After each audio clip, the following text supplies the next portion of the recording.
پھر بات جاری رکھتے ہوئے کہنے لگا، میں ابھی یہی دیکھنے کے لیے غار سے نکلا تھا کہ وہ شیطان واپس چلے گئے یا نہیں۔ اس طرف تم لوگوں کی باتیں سن کر میں سمجھا تھا کہ شاید وہ درندے ہماری تلاش میں اس طرف آ گئے ہیں۔ میں اپنے ساتھیوں کو اطلاع دینے کے لیے بھاگا تھا۔ کہاں ہیں وہ لوگ؟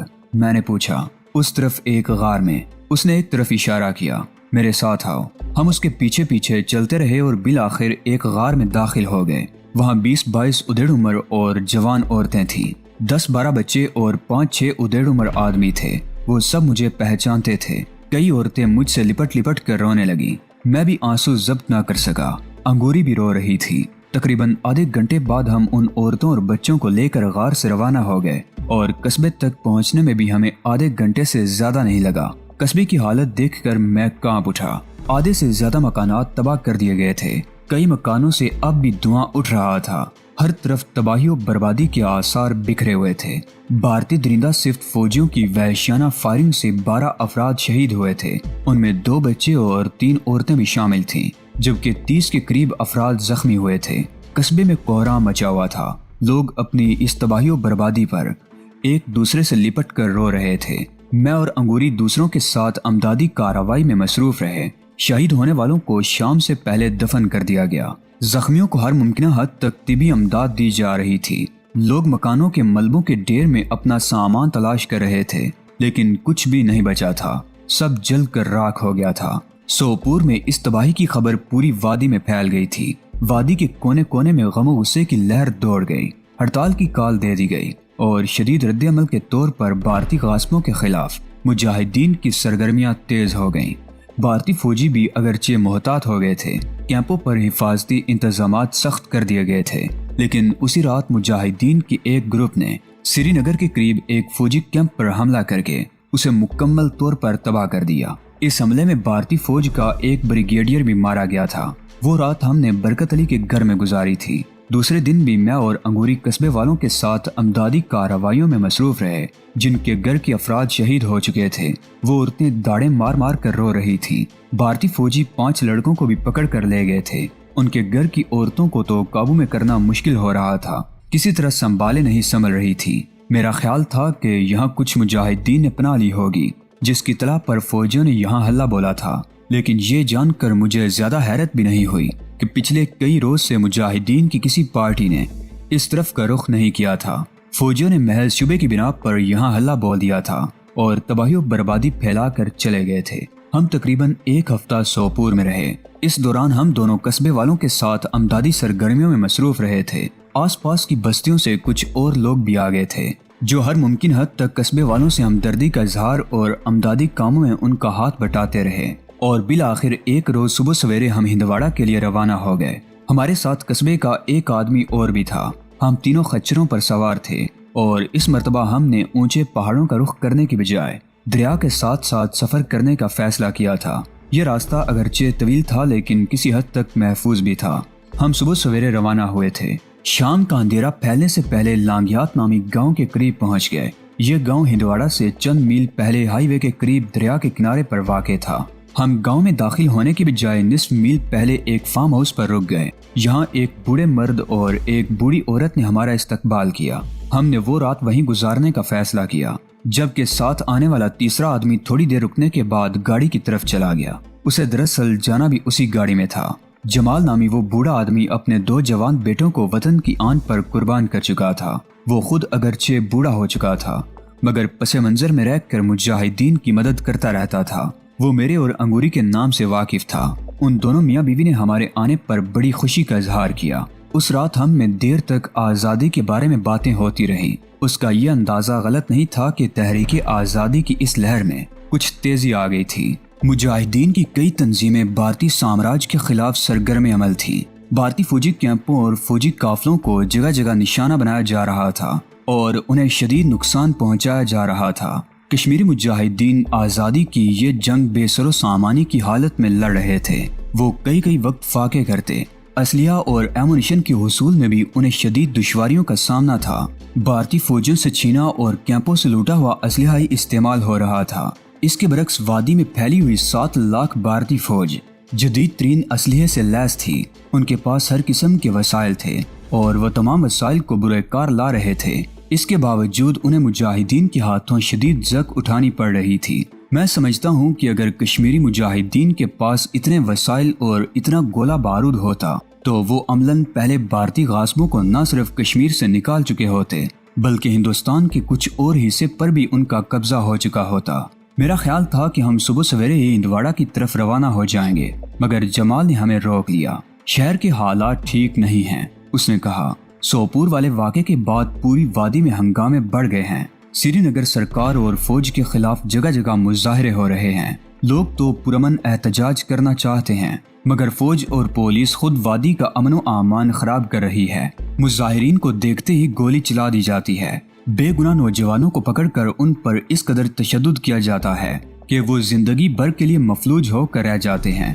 وہ چند لمحوں کو خاموش ہوا، پھر بات جاری رکھتے ہوئے کہنے لگا، اجنبیوں کو کسی شہر میں زیادہ مشکلات پیش آ سکتی ہیں، اس لیے میرا مشورہ ہے کہ تم لوگ 2-3 دن یہیں رہو، حالات پرسکون ہو جائیں تو چلے جانا۔ ہندواڑہ میرے لیے اجنبی نہیں ہے، میں نے جواب دیا۔ اس وادی کا کوئی بھی گوشہ میرے لیے اجنبی نہیں ہے۔ ویسے ہندواڑہ میں انگوری کی خالہ ہیں، ہم انہی کے ہاں جائیں گے۔ پھر بھی میرا مشورہ ہے کہ تم لوگ 2-3 دن یہیں رک جاؤ۔ جمال الدین نے اصرار کیا، تم جیسے نوجوان ہمارا سرمایہ ہیں، تم لوگوں سے تو کشمیری عوام نے بہت سی امیدیں باندھ رکھی ہیں۔ میں نہیں چاہتا کہ ان ہنگاموں میں تمہیں کوئی نقصان پہنچے، اس لیے ٹھیک ہے۔ میں نے گہرا سانس لیتے ہوئے اس کی بات کاٹ دی۔ آپ کہتے ہیں تو ہم رک جاتے ہیں۔ میں نے انگوری کی طرف دیکھا، اس نے بھی اس بات میں سر ہلا دیا۔ صبح گاڑی سے 2 ادھیڑ عمر آدمی اور 3 عورتیں اور بھی آ گئیں۔ 2 عورتیں تو ادھیڑ عمر تھیں، تیسری کی عمر 25 اور 30 کے درمیان رہی ہوگی۔ یہ لوگ آتے ہی کھیتوں میں کام میں مصروف ہو گئے۔ انگوری بھی سکینہ نامی اس جوان عورت کے ساتھ کھیتوں کی طرف چلی گئی تھی۔ میں جمال کے ساتھ ساتھ گھومتا اس کے کام میں ہاتھ بھی بٹاتا رہا اور باتیں بھی ہوتی رہیں۔ اگلے 3 دنوں میں کوئی غیر معمولی بات نہیں ہوئی، البتہ ہندواڑہ سے ملنے والی خبر سے پتہ چلتا تھا کہ وہاں اب پہلے جیسے ہنگامے نہیں رہے تھے، تاہم کشیدگی پائی جاتی تھی۔ ایک دن مزید فارم ہاؤس میں رکنے کے بعد ہم صبح سویرے گاؤں کے لیے روانہ ہو گئے۔ خچر اور رائفلیں ہم نے جمال کے پاس ہی چھوڑ دی تھی۔ خچر تو وہیں رہتے، البتہ رائفلیں ہمیں ہندواڑہ پہنچا دی جاتی۔ جمال کے ہاں رہتے ہوئے ہم نے کپڑے بھی بدل لیے تھے۔ میں نے جمال کا ایک جوڑا پہن لیا تھا اور اس کی بیوی نے انگوری کو اپنا ایک جوڑا دے دیا تھا جو اس کے جسم پر خاصا ڈھیلا تھا۔ لانگیات کے لاری اڈے پر ہمیں تقریباً 1 گھنٹہ انتظار کرنا پڑا۔ ہماری طرح کچھ اور لوگ بھی بس کے انتظار میں کھڑے تھے۔ بارہمولہ کی طرف سے آنے والی بس کھچا کھچ بھری ہوئی تھی، مگر کچھ مسافروں کے اتر جانے سے ہمیں بس میں سوار ہونے کا موقع مل گیا۔ انگوری کو تو ایک آدمی نے اپنی سیٹ دے دی، لیکن مجھے کھڑے ہی رہنا پڑا۔ مسافروں کے رش کی وجہ سے میرا دم گھٹا جا رہا تھا۔ یہ مختصر سا سفر 45 منٹ میں طے ہوا۔ بس جیسے ہی ہندواڑہ کے لاری اڈے پر رکی، درجن بھر فوجیوں نے اسے گھیر لیا۔ مسافر ایک ایک کر کے اترتے رہے۔ فوجی بڑی گہری نظروں سے بس سے اترنے والے مسافروں کا جائزہ لے رہے تھے۔ میرا خیال ہے انہیں کسی خاص آدمی کی تلاش تھی۔ میں نے بس میں ہی صورتحال کا جائزہ لگا لیا تھا اور انگوری کے قریب جھک کر اس کے کان میں سرگوشی کرتے ہوئے بتایا تھا کہ ہمیں یہاں سے کس طرح نکلنا ہے۔ بس کے آدھے مسافر اتر چکے تھے۔ میں نے انگوری کا ہاتھ پکڑ لیا اور اسے سہارا دے کر نیچے اتارا۔ وہ اس طرح جھکی جا رہی تھی جیسے بہت بیمار ہو اور اپنے پیروں پر کھڑے نہ ہوا جا رہا ہو۔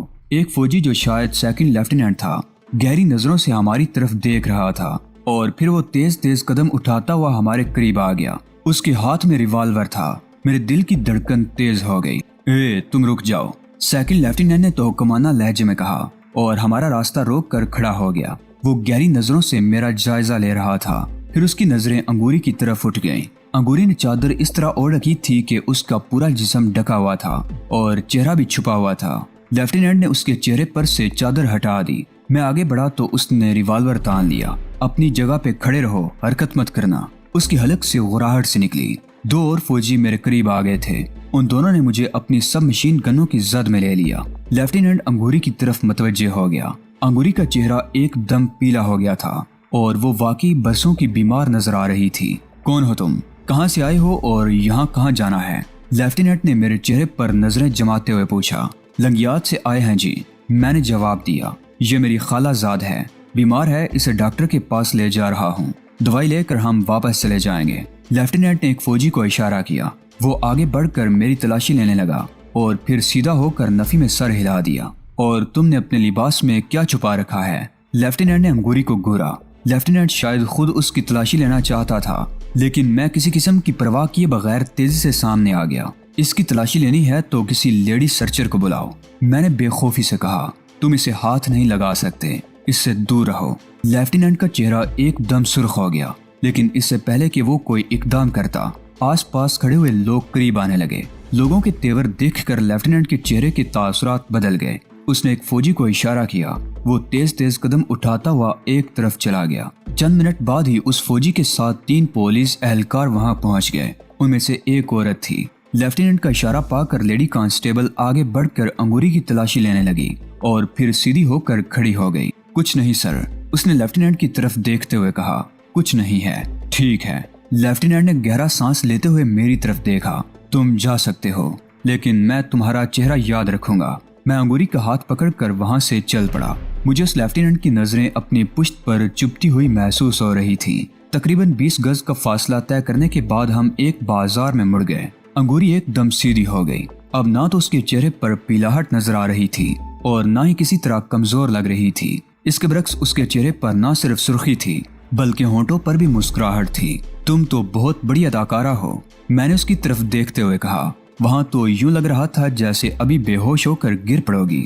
اگر اداکاری نہ کرتی تو ہم وہاں سے آسانی سے نہ نکل سکتے، اس نے مسکراتے ہوئے جواب دیا۔ ویسے حیرت ہے، جب وہ میری تلاشی لینے کے لیے آگے بڑھا تھا تو تمہارے اکڑ جانے پر وہ خاموش ہو گیا تھا۔ اگر وہ تمہیں ہاتھ بھی لگاتا تو میں نتائج کی پرواہ کیے بغیر اس کا ہاتھ توڑ دیتا، میں نے جواب دیا۔ ویسے وہ خاموش اس لیے ہو گیا تھا کہ شہر کے لوگ پہلے ہی بکھرے ہوئے ہیں۔ شاید یہ بات اس کی سمجھ میں آ گئی تھی کہ اس کی غلطی سے کوئی نیا ہنگامہ اٹھ کھڑا ہوگا۔ شہر کی فضا میں کشیدگی نمایاں تھی۔ جگہ جگہ فوجی ٹرک کھڑے تھے جن پر مشین گنیں نصب تھیں۔ پولیس کی مسلح پارٹیاں بھی گشت کر رہی تھیں۔ ہم بازار سے نکل کر ایک گلی میں داخل ہو گئے اور پھر گلیوں میں چلتے رہے۔ تقریباً آدھے گھنٹے بعد انگوری ایک جگہ رک گئی۔ ہمارے سامنے 3 گلیاں تھیں جو ہاتھ کی انگلیوں کی طرح پھیلی ہوئی تھی۔ انگوری متجسس نظروں سے ادھر ادھر دیکھ رہی تھی۔ کیا ہوا، راستہ بھول گئی کیا؟ میں نے پوچھا۔ میں کئی سال پہلے یہاں آئی تھی، انگوری نے جواب دیا۔ اس طرف آؤ، میرا خیال ہے وہ گھر اسی گلی میں ہے۔ ہم دائیں طرف والی گلی میں مڑ گئے۔ انگوری مکانوں کے دروازوں کو دیکھتی ہوئی چل رہی تھی اور پھر وہ ایک مکان کے سامنے رک گئی۔ اس نے ایک بار پھر ادھر ادھر دیکھا اور پھر آگے بڑھ کر دروازے کی زنجیر کھٹکھٹانے لگی۔ 1 منٹ بعد دروازہ کھل گیا۔ وہ 12-13 سال کی عمر کا ایک لڑکا تھا جس نے لمبا سا کرتا پہن رکھا تھا، سر گنجا تھا۔ وہ الجھی ہوئی نظروں سے ہماری طرف دیکھتا رہا۔ ارے تم گڈو ہو نا؟ انگوری نے کہا تو لڑکے نے اس بات میں سر ہلا دیا۔ خالہ کہاں ہیں؟ جاؤ انہیں بتاؤ انگوری آئی ہے۔ لڑکا اندر دوڑ گیا۔ انگوری نے مجھے اشارہ کیا، میں بھی اس کے ساتھ اندر داخل ہو گیا۔ انگوری نے دروازہ بند کر دیا اور خالہ خالہ کہتی ہوئی صحن میں آگے چلنے لگی۔ میں دروازے کے قریب اپنی جگہ پر کھڑا رہا۔ چند سیکنڈ بعد ہی کمرے سے ایک ادھیڑ عمر باری برکم عورت برآمد ہوئی اور ایک جھٹکے سے رک گئی، جیسے زمین نے اس کے پیر پکڑ لیے ہوں۔ وہ پلک جھپکے بغیر بے حس و حرکت کھڑی انگوری کی طرف دیکھتی رہی۔ لگتا تھا جیسے اس پر سکتہ طاری ہو گیا ہو، اور پھر میری بیٹی کہتے ہوئے وہ دوڑ کر انگوری سے لپٹ گئی۔ وہ دونوں داڑیں مار مار کر رو رہی تھی۔ اس دوران گھر کے دوسرے افراد بھی کمروں سے نکل آئے تھے۔ ان میں ایک جوان لڑکی اور ایک بہت بوڑھی عورت تھی۔ جوریا نے اس کے چہرے پر مکڑی کا جال سا بنا رکھا تھا۔ وہ بھی باری باری انگوری سے لپٹ کر رونے لگی۔ وہ نوعمر گنجا لڑکا قریب کھڑا حیرت سے ان کی طرف دیکھ رہا تھا۔ بڑا رقت آمیز منظر تھا۔ میرا بھی دل بھر آیا، آنکھیں بھیگ گئیں، مگر میں نے آنسو ضبط کر لیے۔ ماں کے انتقال کے بعد انگوری کی اپنے کسی رشتہ دار سے پہلی ملاقات تھی۔ ضبط کے سارے بندھن ٹوٹ گئے تھے اور وہ پھوٹ پھوٹ کر رو رہی تھی۔